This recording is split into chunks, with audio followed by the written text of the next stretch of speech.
So guys, the ADC has given Peter Obi ultimatum to join the party. Also, former President Goodluck Jonathan was spotted with the ADC chairman. So guys, there's a lot going on. I'm going to allow you to listen to how Arise TV crew have all analyzed these headlines. But before we get into the videos, let's take a look at some of these headlines on the social media. Like this one here says, some lawyers returning from their call to bar ceremony held on 23rd September in Abuja have been kidnapped while traveling back to Benin. They were kidnapped somewhere around Okene, Kogi State. Among the victims are a young female lawyer and her sister. That is this lawyer you are seeing here. She's among those that were kidnapped. And it further reads, it's only by the mercy of God that anyone arrives safely when traveling by road from Abuja through Kogi State to Edo State. Kidnappers are having a free hand along these routes, leaving travelers at their mercy.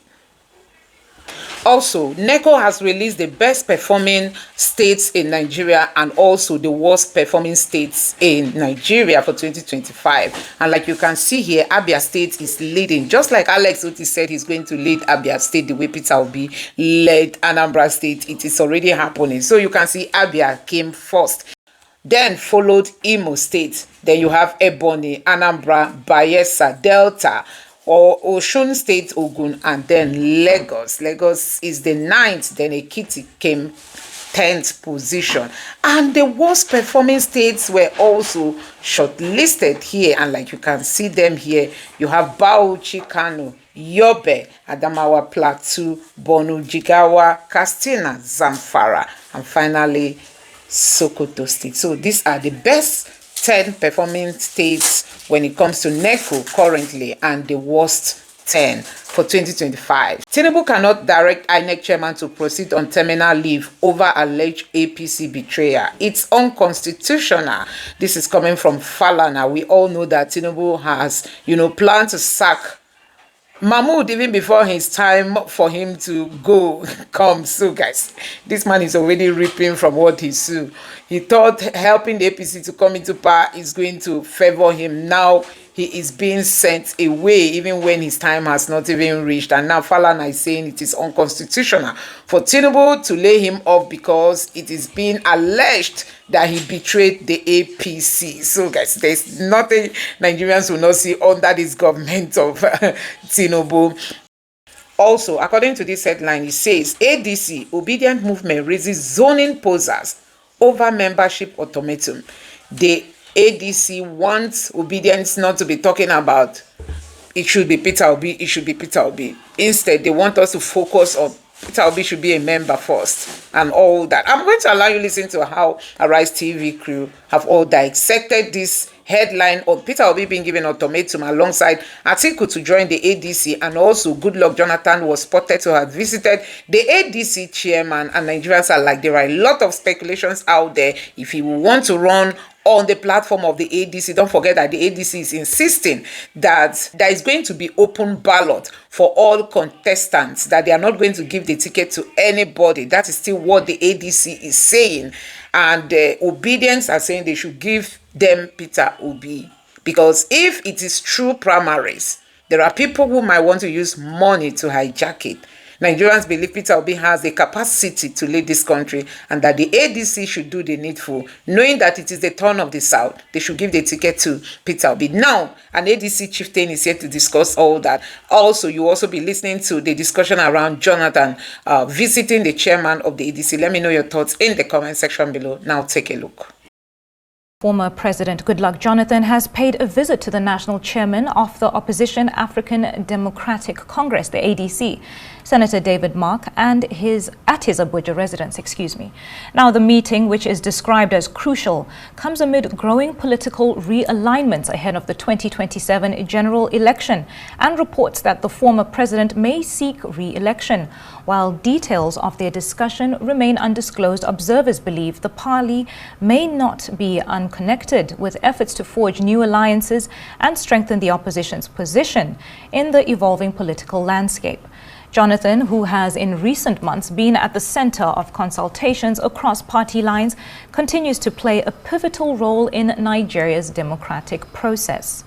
Well, for more on the African Democratic Congress, we're being joined in the studio by Honorable Chile Igbaua. He is a member of the ADC Strategy Committee. Good morning. I think the visit was a private visit to the national chairman of the party, and I would say that the details of the visit had not yet been disclosed. But you may not be wrong. Jonathan is the former president, and he's been in the news of recent concerning whether he will be run for elections in 2027 or not. And even if he's not running, what he thinks about the sitting government and then the opposition political parties.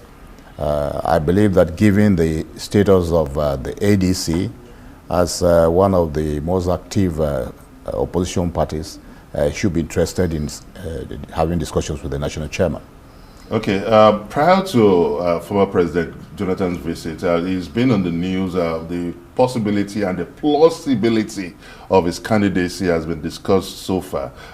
Within the rank and file of the African Democratic Congress, have there been discussions about the possibility of adopting President Jonathan as a likely candidate for the party?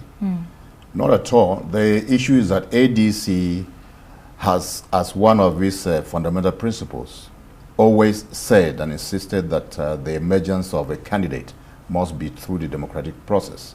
So the issue of adopting a candidate would normally not arise. We have people who are already strong members of the coalition and also in the ADC who are also interested in running for the presidency. But what has been the issue at the forefront, at the front burner of the ADC, is that we should be concerned more about strengthening the structures of the party and ensuring that we're in a position to deliver victory in 2027. And those who are aspirants to our knowledge have also agreed that that is the way to go, and that they're willing to step down their ambitions for now to ensure that we have a strong political party on ground. And there is also the assurance, some of those who are known aspirants have publicly declared that they will be willing to work with any candidate who wins through a democratic process. So when we talk about adopting a candidate, it means we are defeating the whole purpose of democracy, and that is not part of the expectations that members of the ADC have. All right, thank you so much for that, Honorable Igbaua. Now, you know, some of the information that emerged from the ADC yesterday was something that seemed like a marching order, that the ADC will require all of their members to rescind membership with other political parties and become official members of the ADC. Of course, we know that constitutionally this is the expectation. However, in the past, we've seen, you know, a number of prominent people who have straddled, you know, one foot in one place, one foot in another place, and so forth. My question to you is, what is the deadline? Because we also know that a lot of these politicians like to wait until the very last minute when they know that all hope is lost in other places to quickly commit to a place. This has become the trend in most instances. So is ADC going to be bold enough to create a deadline and a timeline that wouldn't be a last minute type of affair? No, thank you very much. I think it's not, the deadline is already here, it's now.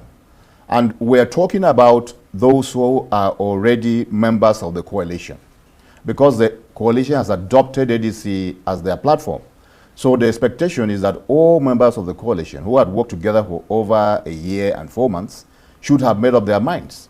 We had said in previous programs on television and the media generally that there was some concession given to only two persons, and that was His Excellency El-Rufai and His Excellency Peter Obi, who had outstanding elections in their own former political parties. So they were allowed for the time of the off-season elections to canvass for their candidates. But now that is virtually over. For His Excellency El-Rufai, he has already conducted the by-elections in Kaduna, which he was interested in, and he doesn't have any reason to continue to be showing his membership of more than one political party. And like you rightly say, that is what the Constitution provides. Ibawa, one of the reports stated that Atiku Abubakar is yet to become an official member of ADC. Is this true? I'm not too sure about that because we have both, manual and online registration. So I wouldn't say that for now. So you're not sure if Atiku Abubakar, who has been carrying the mantle of the ADC as his brand, you're not sure if he's an official member of the party? No, I'm not sure about the allegation that he's not a member of the ADC. I would rather say he is. And it would be left for a person who has better information to say he is not. I believe that he is a member of the ADC. Okay, let's look at the internal workings of the party, especially a fallout from the stakeholders meeting that was held yesterday at the ADC. Now, one of the take-home is that the party agreed that they would support whoever wins the primary. But the question is, we understand that Section 84 of the Electoral Act 2022 provides for 3 modes of conducting primaries with the presence of INEC. That's the direct, indirect, and the mode of consensus rather. But what mode is the ADC adopting for its elections, primary elections? The National Working Committee of the party is working on those details. Like I told you, the preoccupation for now is to, speed up membership registration, which is a concern of most members of the ADC, and that was emphasized very strongly at yesterday's meeting, that the process of membership registration and, very importantly, revalidation, because there are some members on the register of the ADC who are no longer there. But look, let me just come in. Looking at the states the ADC is right now, they would be wrestling against an incumbent factor.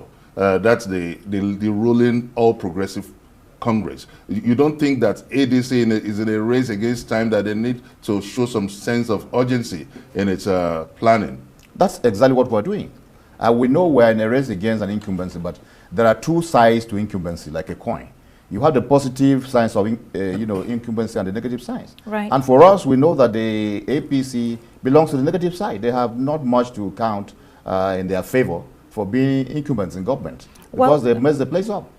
Well, speaking about the APC and the negative and the positive sides, recently a Canadian court reportedly declared the APC and the PDP as terrorist organizations. What do you make of that report? Well, it shows part of the negativity that I'm saying. If the perception of the international community and more so the Nigerian community is that the APC and the PDP have failed, and they are not parties who we here are not calling them terrorists yet, but there are all elements of banditry in both the APC and the PDP, and that's why we say they are negatives. And we do not believe that majority of Nigerians are looking forward to APC or ADC. And we're talking to Nigerians directly at the grassroots, and we know what we're doing.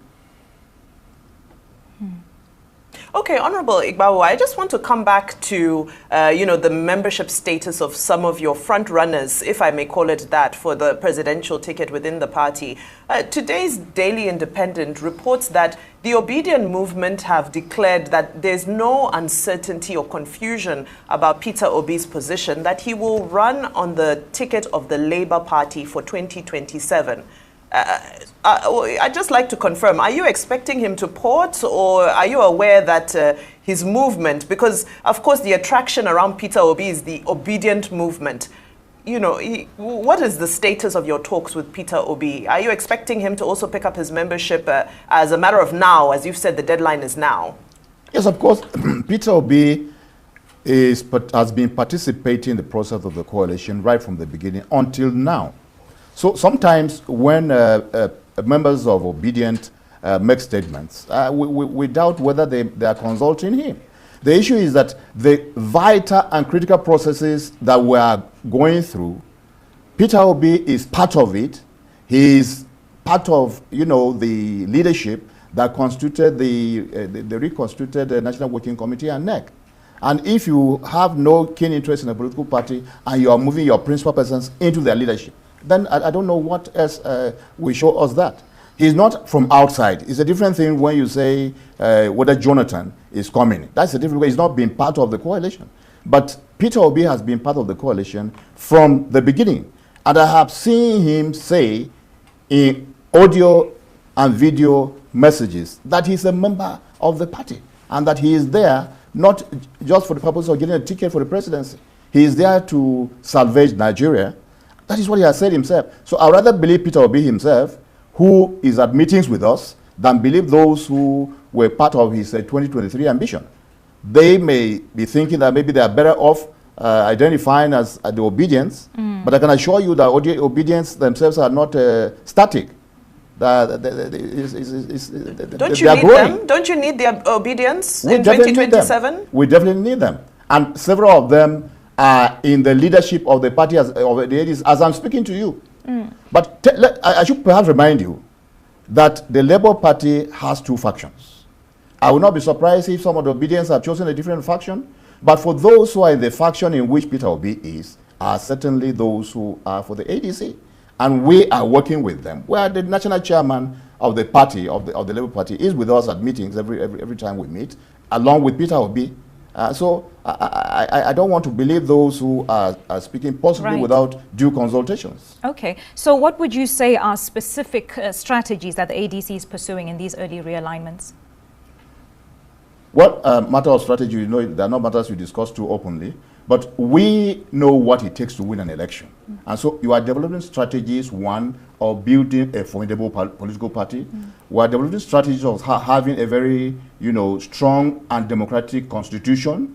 We are working towards a workable manifesto, and we are working towards developing a blueprint for an ADC government. But so that when we come into government, we're not going to start looking left and right. What do we do? Because these are being worked upon. And so we come in ready to start to hit the ground running on day one when we take over, governance in Nigeria. Okay. Ahead of the race to 2027, you have some multiple legal tussle against the leadership structure, the status of the leadership structure of your party. How is your party coping with this? And what if it turns out the other way? What are the other political options for your party? Well, let me reassure Nigerians once again that we do not have any concerns about litigation. Litigation is an ongoing thing. But before we ever got to choosing the ADC as our platform, we had navigated all the possibilities, including litigations. And we know that those that were there, we allowed them to get them off the face of the litigation portal. Before we got the party down, we have reviewed all those things. Now, of the few new litigations that are coming up, we know they are worthless. I'm not just speaking because I'm a lawyer.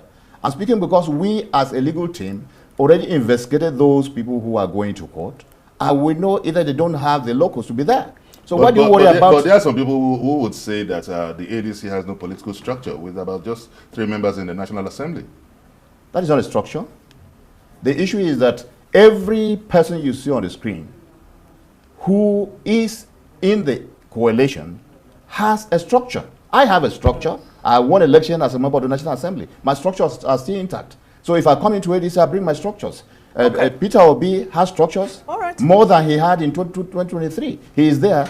He has developed the structures more. Atiku has structures. Tambuwa has structures. Everybody, you see all the people you quoted, you can see them on the screen. They have structures. The ADC's ultimatum to Atiku, Obi and others to formalize membership, and of course the abandonment of all democratic alliance, otherwise referred to as ADA. I'm now joined by Dr. Ladan Salihu. He's a member ADC Publicity Committee. Thank you very much for joining us on Newsnight. Thank you for having me. It looks like ADC has decided to part ways, with ADA. But let's start with the premise of the Labour Party. Yunus Atanko, the coordinator of the Labour Party, says, this amounts, what the ADC is doing amounts to altering the agreement midway. Apparently, maybe why is the ADC in a hurry? That's what he's saying. Why has this ultimatum become, necessary at this time? Well, thank you very much. First of all, let us understand that we are, in a very delicate political situation right now in the country. The kind of, challenges we have, the constraints, and, going forward. Politics is, is war that you fight with civility and strategy. Right now, the nation can't wait. We have, less than 2 years, if you like, to the national elections. And Nigerians are yearning for, a complete overhaul, a complete change, a complete, new direction, new leadership politically. And so you don't have the luxury of time to begin to ponder, to begin to, take it like a laissez-faire attitude to politics. The approach the ADC, did to Mr. Peter Obi is just to inject some verve and gusto into, his own, political machine, to understand the imperatives of quickly joining, the ADC 100%, so that we can strategize, we can come up with the best of options when we're speaking to Nigerians. That in our fold, we have, titans that have been tested, and, with all the integrity and the quality that they have and the pedigree to win an election. We can't wait. So it wasn't meant to, raise any negativities about, our approach in asking, Mr. Peter Obi to kind of hurry up and join the coalition, so that we can perfect our own, strategies going forward. This directive, is it targeted at the presidential, at least those who have, indicated interest in running for president in this coalition?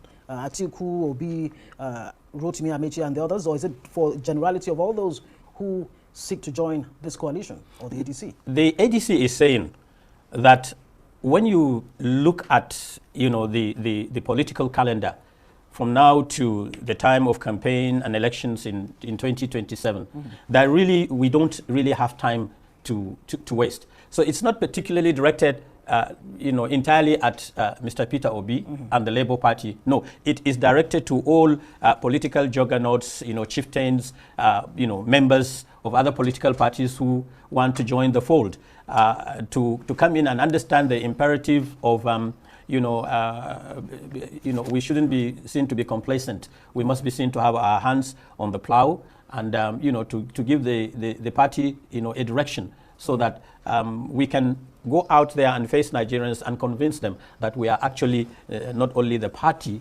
that will give them change, but a party that will give them the change they deserve and the change that they have been yearning for. Well, I hope I can take you up on that particular change that you talk about, because it sounds like deja vu. Nigerians have heard of change before. Now, Peter Obi's, from what we're getting from his camp, it looks like it's not entirely too sure of what this coalition is about, where it's going, and so he might just be bidding his time. Isn't that what it shows, that the ADC or the coalition itself may not necessarily be as clear in terms of direction as they would like to see? No, the ADC itself. No, the ADC, the coalition, is as clear as chalk is from cheese, my sister. We are very, very. We concentrate on the issues. We look at the the parameters politically. We look at the future not only for the metamorphosis of the party into a great, option, a great platform for Nigerians to come on board so that we can achieve the change we are talking for. No, we are also looking at the party as the strategic option going forward that will not only galvanize Nigerians, but will give them that platform of belief, of conscience, of integrity, of an option that is not only workable, but an option that will prevail and present a platform that will take Nigeria out of the present state of, if you like, political disillusionment to the state of purposefulness for the nation. All right, to succeed. very quickly. From all indication, the coalition will not be registering a new political party since it's dissociated from the ADA. You now have the ADC. Now, let's talk about former President Goodluck Jonathan's meeting with the chairman of the ADC, in the person of David Mark. What exactly was that meeting about? You see, in politics, strategy matters. Right. And it is a very good not only for the optics for the ADC, but it shows Nigerians that the statesmen of quality and pedigree, such as President Goodluck Jonathan, is a man, is not only a statesman, but he has proven himself to be a quality leader.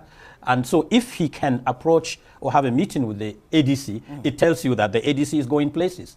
And we expect these meetings to happen. It is in the process of calibration politically, of interface, of integration, of reaching out, of deepening stakeholding. Is he a likely candidate for the ADC, or nominee, or aspirant? Every person that has quality that can provide leadership for Nigerians is welcome on board.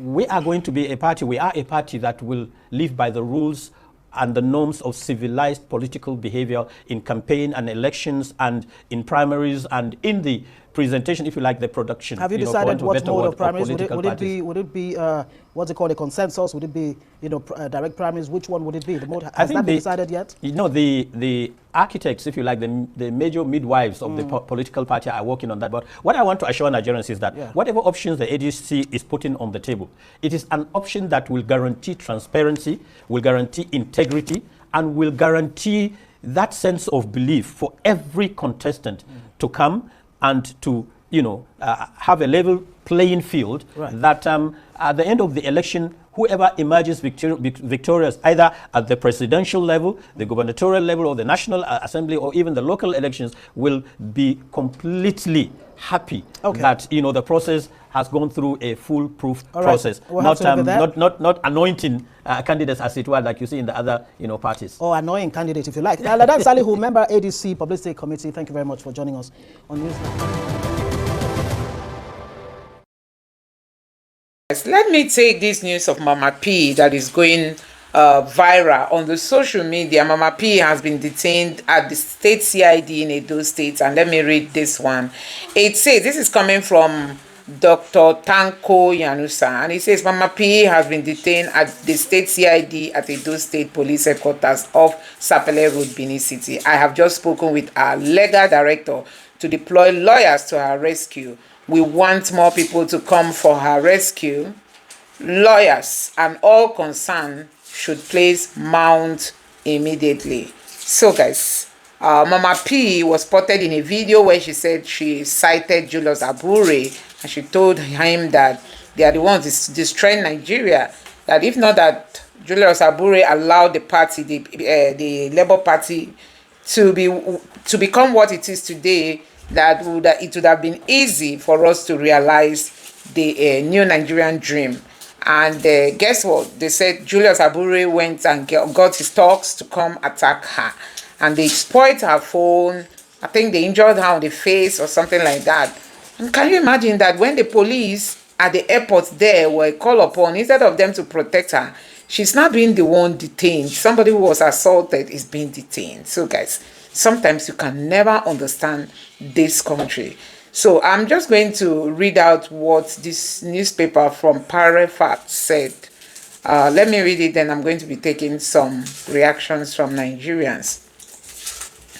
Here, this is coming from Parallel Facts, and it says, talks loyal to Julius Abure, the former leader of an unrecognized faction of the Labour Party, has attacked a Nigerian youth advocate, feminist leader, and social influencer, Aruke Agiemara Precious, popularly known as Mama P, at the Benin Airport, Edo State. According to report by Ezekiel, this somebody on Instagram, the violent attack on Mama P by thugs loyal to Abure, who is now an ally of Nyesom Wike, Minister of the FCT Capital Territory, could be connected to her vocal and unwavering support of Peter Obi, the Labour Party 2023 presidential election. So he's saying that this might be because Mama P is a follower of Peter Obi, and when she confronted Julius Abure, he had to leash the anger of his talks on her. Now let's see how Nigerians are reacting to this. This person say, I hope Mama P is okay, but wait though, these guys attacking fellow oppressed citizens. Why they no gather their strength together to chase all these bandits where they buy farmers, we join wasting, make our foodstuff cost so this person is saying that they should direct their anger on all the bandits that are making people not to go to farm, making life expensive for Nigerians. This person said people should find that Julius Abure. He used the word stupid here and used other negative words, which are not what I'm going to be reading out here. And another person said Julius Abure must be reminded that our memories are long. We must never forget or forgive. Those involved must face justice. That APC Edo State chairman should preserve evidence of his whereabouts at the relevant time. And this person said, why should thugs attack a woman simply because she refuses to support their principal's ideology? This is unacceptable, unjustifiable, and clear sign of intolerance. And another person said, Nigerians, how much longer will we endure criminals like Abure and Co? Our silence is in their license. Our cowardice, their strength. They loot, oppress, and silence the brave while we watch. If we don't rise now, Nigeria won't just bleed. It will be buried. Enough is enough. Honestly, enough is enough. And this other person said, they won't put their strength together against the bandits, insurgents, and criminals in government or suppressing them. It's to attack fellow oppressed citizens. Pathetic. So when we take steps of faith against our collective oppressors, obstructors, shall cost something, okay? And this other person said the corrupt Julius Abure is an APC political party. So he's trying to say that he's working for the APC. This person is very, very unfortunate for that old man. And another person here said, sad that they could attack a woman who is bold enough to fight for their collective good, all because of the peanuts they received from the failed system. And this other person here said, any next interview will be hard now. He will say the ruling party is involved in that. I trust him. He no go disappoint me. So this person is trying to say that any interview that Peter Obi comes to have now, he will say it's APC that sponsored Julius Abure. And this other person say, hey, Julius Abure must be held accountable. I hope she's okay. This person say, who is she? Nothing. This person is saying that who is Mama P? Mama P is nothing. Retaliation should be inevitable. This person is saying that they should retaliate. So there are a lot of reactions coming from Nigerians, but it's so pathetic that, you know, these people that call themselves leaders, they are just resorting to all this kind of action. Julius Abure should be mature enough to behave more professional, being somebody who has held the position of a party chairmanship. This is like being a state governor or even being a president, you know. So for him to unleash his talks on somebody, I think we all should condemn that. And we hope that obedience will sit up, rise up, and make sure Mama P is saved and she's also released from the police custody. You can imagine somebody who was assaulted being the one detained. Sometimes the Nigerian police will always do the opposite. So guys, let me know your thoughts in the comment section below. Please don't forget to subscribe to the channel and turn on the bell notification. Thank you.